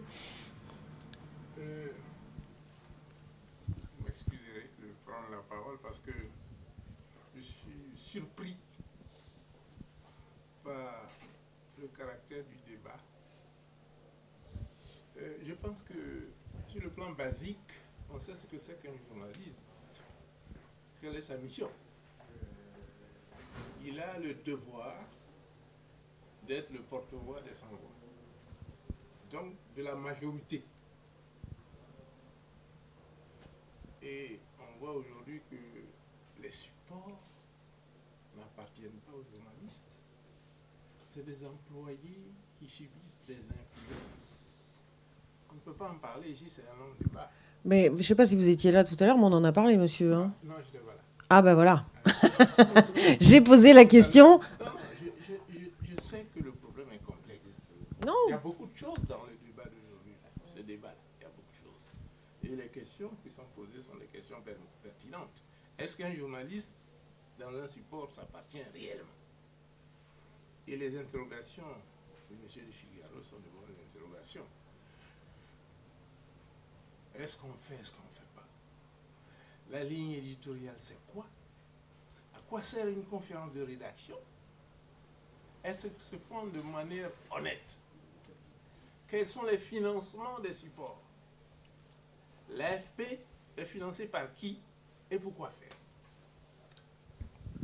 Oui, alors, non, mais on l'a évoqué tout à l'heure. Je ne sais pas si vous étiez là. J'ai posé la question, justement, notamment pour des médias privés avec des fonds. Ils ont répondu en disant que... On n'a même plus le temps de donner l'information, les raisons, les motivations. Vous avez parlé tout à l'heure de mon pays, en parlant de la découverte du pétrole. La Côte d'Ivoire. Du gaz. Mais j'ai rebondi en tant que journaliste. J'ai dit, ben, la une, ça on a trouvé du gaz en quantité. Mais on oublie ce que Fouette a dit. Il dit, les découvertes de pétrole ne doivent pas nous faire tourner la tête. On a vu des pays qui ont découvert, qui ont nagé dans le pétrole et qui n'ont pas réussi à développer leur pays. La malédiction du pétrole, on dit. Donc attention, personne n'a pu dire ça. On a eu les chances de ça. Mais donc la question, c'était la liberté d'expression, c'est ça Parce qu'un journaliste sans support, ça ne sert pas à grand-chose non plus. Il y a des sujets qu'on doit fouiller, on ne doit pas traiter rapidement. Ah oui, il faut faire des pages spéciales pour des sujets d'importance. Je crois que c'est ce qu'on fait, hein. Enfin, c'est ce qu'ils font. Je voudrais juste préciser que l'AFP... C'est ce qu'on essaie de faire en tout cas. Je ne sais pas s'ils le font toujours, je ne sais pas. Puisque vous avez posé la question, je voulais juste préciser que l'AFP a un statut unique qui garantit l'indépendance de ses journalistes. Ça, c'est des mots. Bah, c'est pas des mots, parce que moi, je dirige la conférence rédactionnelle de l'AFP tous les jours, et tout le monde a la parole, et le débat éditorial est extrêmement ouvert, et on n'a jamais été empêché de traiter les sujets qu'on avait envie de traiter. Les réalités parisiennes, washingtoniennes et abidjanaises sont complètement opposées. Non, mais on va peut-être pas rentrer dans ce débat. Vous pouvez vraiment vous adresser à ces différents publics-là de manière positive. C'est difficile. On n'a pas les mêmes centres d'intérêt. Bon, après, c'est l'objet d'un autre débat, mais je veux dire, moi qui travaille à RFI avec 80% de notre audience en Afrique francophone, on pourra en parler si vous voulez entre nous juste après, parce que je suis pas sûre que ça passionne tout le monde. Mais c'est oui. Non, je dis pas que vous dites qu'on fait du mauvais travail, mais On ne peut pas dire sur place, oui, bah oui. par exemple. Madame, il y avait une question, et là aussi, allez-y. J'avais une question précédée d'une remarque. Peut-être qu'il y a une autre façon d'aborder la question de l'indépendance du journalisme. C'est finalement en interrogeant les catégories à partir desquelles on réfléchit. Vous avez parlé de catastrophes naturelles, qui ne sont pas des catastrophes naturelles, qui sont des catastrophes qui sont le produit d'une anthropisation du monde. Vous avez parlé de l'actualité. Qu'est-ce que c'est que l'actualité? L'actualité du réchauffement climatique, de l'effondrement de la biodiversité, de la destruction du monde, c'est une activité qui est constante, mais à part bruit. Et c'est le problème, c'est qu'on a mis longtemps à échapper aux médias, parce qu'ils sont concentrés sur une actualité émergente et éventuelle. Voilà, je pense qu'il y a aussi une façon d'aborder les choses, de les penser, qui pourrait peut-être se nourrir davantage de ces travaux universitaires tellement chiants. Et je le dis exprès parce que je pense que ça aussi, ça relève du poncif. Le monde des médias décide que les travaux universitaires sont chiants, que donc ils sont intransmissibles. Ça a été dit. Je vous interromps. Non, je vous interromps Simon juste est 2 obligé de secondes. partir, en fait. Juste vous dire que j'ai. Non pas qu'il veut pas répondre. Voilà, je voulais juste vous dire que le journal Le Monde ne veut pas éluder les questions. Mais par contre, je suis désolé, j'ai un impératif professionnel et il faut que je file. J'avais une vraie question sur l'adoption de bonnes pratiques en matière de reportage au sein des rédactions. Non, mais on peut continuer la discussion en laissant Simon s'en aller. Il faut juste qu'il a un train. Ouais, ou vous m'envoyez un mail et on en parle. Mais oui. Non, parce qu'il y a des trucs à dire sur nos pratiques journalistiques, y compris sur la question des déplacements. Voilà. Ben, on fait une table ronde l'année prochaine, si vous voulez. Je suis d'accord et je vous remercie d'avoir soulevé la maladresse sur le terme catastrophe naturelle, et je m'étais reprise derrière en parlant de phénomènes climatiques extrêmes, parce qu'effectivement, on n'est pas dans les catastrophes naturelles. Enfin, c'est des catastrophes dites naturelles. Voilà, dites naturelles, mais dont justement, on s'efforce de recontextualiser les causes, et ça fait partie des choses qu'on fait, effectivement. Après, que les journalistes et les scientifiques et les universitaires collaborent davantage. Je donnerai ton mail. Simon. Bien sûr. Et oui, et c'est aussi pour ça qu'on a des journalistes experts, c'est qu'ils développent un très très grand volet de sources avec des universitaires, avec des experts pour pouvoir étayer leur couverture. Moi, ce que j'ai dit tout à l'heure, c'est qu'effectivement, c'était compliqué de couvrir uniquement cette problématique avec des chiffres, avec des rapports, etc., parce que c'est aride, et c'est vrai que la lecture n'est pas toujours facile et aisée, et que c'était très important de pouvoir aussi l'accompagner de reportages plus concrets qui donnent à comprendre l'impact humain.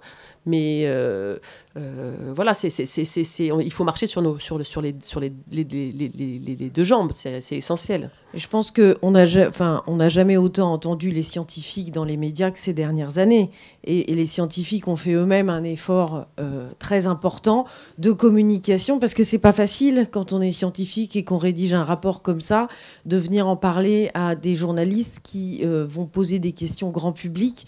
Et pour les scientifiques, c'est difficile aussi de vulgariser. Donc il y a une espèce de façon de... On s'est apprivoisé mutuellement, j'ai envie de dire, les journalistes allant vers la science et les scientifiques allant vers les journalistes.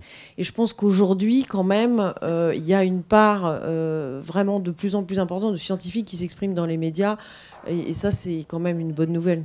Je pense que ça passe aussi par des pratiques langagières. Il a été question des insectes qui avaient un problème avec l'image. Non, c'est nous qui avons un problème avec l'image des insectes. Voilà, oui. Non, une façon de penser le monde. Le monde autrement qu'à partir de nous-mêmes, de l'homme. Et ça, c'est du sensible. C'est pas austère, c'est pas compliqué. Hein. Mais c'est radical pour le coup. Oui, il y a quelqu'un qui dit de l'homme blanc. Ce qui n'est pas totalement faux, mais ça dépend des médias. Une question. Oui, juste, Ouais, juste sur ouais, les scientifiques, ouais. j'insiste sur le E aussi, parce qu'effectivement, on sait que les femmes scientifiques et expertes ont encore plus de mal à s'exprimer dans les médias que les hommes scientifiques. Donc, c'est aussi quelque chose à prendre en compte. Donc, ma question portait en fait sur, oui, sur les bonnes pratiques, les saines pratiques des rédactions en matière d'envoi de reporters. Dire l'impact des rédactions, l'impact du média. La présence de l'homme blanc, même si il est là pour s'informer dans des zones qui présentent des difficultés, etc. Est-ce que tout ça, je dis ça parce que certaines universités sont en train d'adopter précisément des bonnes pratiques. Enfin, Oui, oui, il y a... je ne sais pas, est-ce que vous réfléchissez à ça? Sur les pratiques RSE, donc c'est ça, enfin c'est comme ça qu'on les appelle dans le milieu de l'entreprise. Bien évidemment, on est en train d'y réfléchir. C'est un travail compliqué, je vous le cache pas. C'est difficile. Hein. Là, quand on doit envoyer des journalistes en renfort en Afghanistan, qu'on n'a pas tellement le choix sur les moyens de transport parce qu'il y en a très peu. C'est très compliqué et donc effectivement on prend l'avion et puis on fait avec ce qui est disponible. Mais en revanche effectivement la question se pose de se dire est-ce que comment on fait, est-ce qu'on fait de la compensation, est-ce que on prend en plus le train, et si on fait de la compensation avec quels moyens, quels sont les moyens qui sont vraiment légitimes et utiles et ceux qui sont juste du greenwashing, etc. Enfin bon, il y a tout un volet de questions qui est assez considérable en fait, surtout à envisager à l'échelle d'une agence comme l'AFP. Donc on bosse dessus. Ça va être un long chantier, c'est sûr. Je vous répondrai de manière un petit peu polémique, enfin peut-être pas polémique, mais je pense que les journalistes polluent pas assez, ils voyagent pas assez, ils vont pas assez sur le terrain. Non, mais c'est vrai, les rédactions n'ont pas d'argent, le reportage se meurt, le grand reportage se meurt. Pardon ? Voyager plus en polluant moins. Par exemple, aller à la COP à Madrid en train, combien de journalistes? Non, mais d'accord, mais c'est anecdotique. C'est anecdotique. Le budget reportage ont été divisés par 10 dans les rédactions, je pense, ces 15 dernières années. Les gens, on ne suit plus les conflits, on n'est plus sur le terrain. Franchement, c'est une réalité, quoi. Il y a de moins en moins de journalistes qui sont sur le terrain, qui peuvent aller couvrir la déforestation au Brésil, aller faire une rédaction qui peut envoyer un journaliste 3 semaines au Brésil sur la déforestation, il n'y en a plus. Donc on travaille avec des pigistes qui sont en précarité, qui sont sur place, qui vont faire des déplacements locaux qu'on n'arrive même pas des fois à leur payer. Je pense que ça, c'est un problème qui est vraiment vital. L'AFP a un peu moins ce problème parce qu'ils ont un réseau mondial et beaucoup plus d'argent, mais pour toutes les autres rédactions, Le Monde y compris, nous, il y a le service Inter qui garde un peu un budget reportage, mais franchement, il fonctionne beaucoup avec des pigistes. Le Monde font aussi encore un peu de reportage. Tout le reste de la presse, franchement, le reportage, c'est peau de chagrin. Donc après, évidemment que c'est important, enfin, moi, voilà, être individuel, etc. Je fais attention dans mon quotidien, etc. Mais c'est autre chose que ma pratique journalistique, c'est une pratique de citoyen, j'ai envie de dire. Donc, comme citoyen, voilà, je vais essayer de faire attention à ce que je fais, venir ici plutôt en train qu'en voiture, etc. Mais c'est des démarches, je trouve, assez personnelles. Après, au niveau de l'entreprise, on a arrêté de mettre du plastique pour nos abonnés. C'est très bien, c'est mieux comme ça. Mais le problème, c'est que nos abonnés se meurent. Et donc, du coup, on vend plus de journaux. Voilà, donc je pense que malheureusement, j'adorerais que ce soit un vrai problème environnemental. Je crains que ça ne le soit pas assez.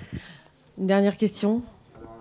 Hier, dans le domaine de la recherche, Vincent Delmotte soulignait une initiative Labo Bas Carbone, par laquelle vraiment, par la base, les gens de labo, y compris qui ne travaillent pas dans le climat, se sont saisis de ce sujet pour créer une méthode. On ne voit rien de tout ça du côté des médias aujourd'hui, qui couvrent le climat ou qui couvrent autre chose. Sur ce que vous disiez sur les correspondants, travailler avec des pigistes locaux, c'est plutôt bien en réalité, parce qu'eux, ils connaissent le terrain local. La technique, c'était quand même très longtemps d'envoyer un mec qui n'y connaît rien avec caméra à son, il va poser devant l'endroit qui va bien, la pyramide ou quoi, il dit 3 banalités, et il rentre tous les 3 en avion. Excuse-moi, mais ça, en termes d'empreinte carbone, c'est catastrophique, et en termes de qualité de l'information, c'est un peu minable. Malheureusement, oui, mais on voit à la télé, à la radio, les gens arrivent... Ce qu'on gagne d'un côté, la précarité est énorme, on peut pas non plus... La précarité des pigistes, elle est énorme, et chez les correspondants étrangers... Pour ça, il faut de l'argent. Oui, après, c'est vrai pour une partie des choses. Après, pour revenir sur la discussion de monsieur, parfois, c'est bien d'envoyer quand même des gens de Paris pour aller faire un reportage à Abidjan, parce que le correspondant à Abidjan, le reportage, vu qu'il habite à Abidjan, il ne peut pas le faire. Donc, voilà, il faut voir de quel type d'information on parle. Et voilà. Mais réfléchir à l'impact, c'est évidemment un sujet important. De l'autre côté, ce qu'on aimerait bien voir, c'est justement ça évolue dans l'organisation des rédactions pour revenir au sujet.